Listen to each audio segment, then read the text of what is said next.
আলহামদুলিল্লাহ, রমজান মাসের গুরুত্বপূর্ণ আমল সপ্তম পর্বে আপনাদেরকে স্বাগতম। এ পর্বে থাকছে পিতামাতার প্রতি কর্তব্য সংবলিত একটি হাদিস।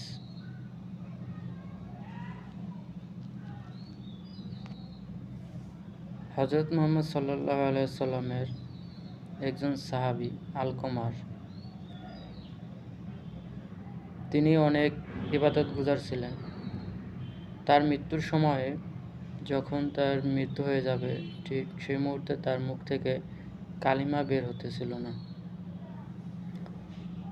হযরত মুহাম্মদ সাল্লাল্লাহু আলাইহি সাল্লাম এই খবর পেয়ে তার একজন সাহাবীকে তার কাছে পাঠালেন এবং তিনি হযরত মুহাম্মদ সাল্লাল্লাহু আলাইহি সাল্লামকে যে সংবাদ নিয়ে গেলেন, বললেন যে, ইয়া রাসূলুল্লাহ, আপনার ওই সাহাবী আলকমার, তার মুখ থেকে তো কালিমা বের হচ্ছে না।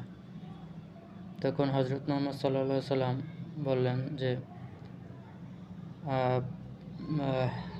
তার বাবা মা কেউ কি বেঁচে আছে? তখন ওই সাহাবী বলল যে তার বাবা বেঁচে নেই, তার মা এখনো জীবিত আছে। হযরত মুহাম্মদ সাল্লাল্লাহু আলাইহি সাল্লাম বললেন, তার মাকে ডেকে পাঠাও। আলকমা রাদিয়াল্লাহু সাল্লামের মা যখন আসলেন, তখন তাকে হযরত মুহাম্মদ সাল্লাল্লাহু আলাইহি সাল্লাম জিজ্ঞাসা করলেন যে,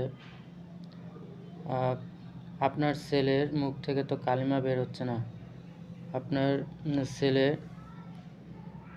কি অপরাধ করেছে? আপনার ছেলে আপনার কাছে কীরকম?